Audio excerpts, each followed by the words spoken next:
My bottom line is this.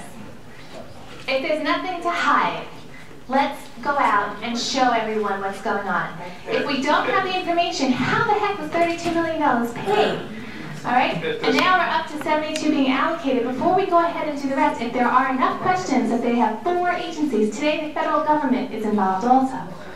So, I mean, listen, there's questions out looking at the prevailing wage issue. It's not only prevailing wage.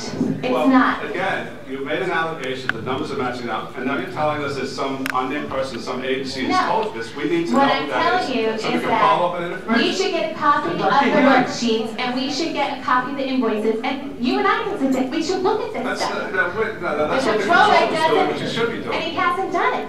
He's The still. controller's doing it now. Well, you know what? It's almost 6 months Well, look, to the the date. DA's jumped in 6 months later. You called the controller incompetent. The DA's jumped in 6 months later. The Attorney General 6 months later. The federal government 6 months later. Are they all incompetent too? No, but they didn't okay the payment, which is what the controller did. To the last speaker, I believe both Legislator DeRiggi-Whitton and myself have sent multiple letters at this point requesting hearings not just on the tree removal contracts, but on Sandy-related contracts, as well as the backup and the accounting on it. It's all well and good that the controller is now looking into this issue, but it would seem to me to be incumbent upon the legislature to look at it as well. Both legislators, DeRiggi-Whitton, Bosworth, and myself tried to ask at Finance Committee meetings when the bonding first came up, and we were told by Chairman Nicolello that it was inappropriate to ask questions about finance in finance.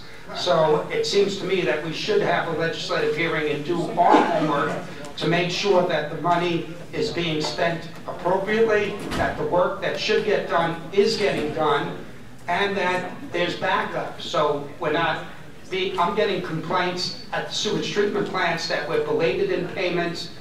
On tree removal, it seems like we're ahead on payments. And I'm also hearing that backup being required, for example, at some places, like the sewage treatment plants, is far more extensive than the backup that's been required on other contracts.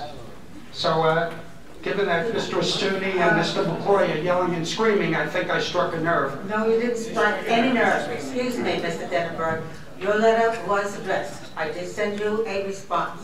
When you have information regarding the work that has been done during this crisis, I think you owe it to us to share it. And since you haven't, We have. You have not shared. Legislator DeRiggi-Whitton and myself have sent it in to show you. I'm sorry, but you have not sent it. Then you're not reading. You did not submit all of the evidence that you have. First of all, you have evidence for it.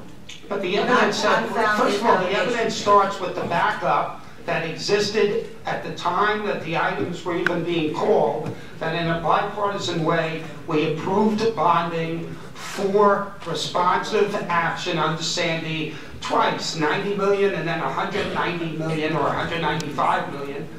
So it was over $200 million, close to 300 that was approved. We were questioning in the Finance Committee the backup that existed at that time that was there for all of us to look at. Legislator Denenberg, you've been heard. And again, my response to you is the response that was in the letter, saying that once the review has been conducted and completed, then we will consider. But the idea is we're supposed to be yes, you are, but part at the of the present review. time. Can I just make Just hold on. Just hold on. All right? There are claims that have been made by members of this body. Okay? Whether or not they are founded or unfounded remains to be seen. And until we get that evidence, then we cannot go forward with a hearing. But it's our job to demand the evidence and to look at it. I'm speaking. Okay?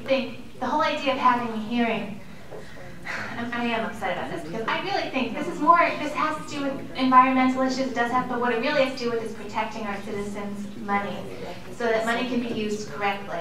And as far as the hearing goes, that's where we usually get the evidence, Ms. Gonzalez.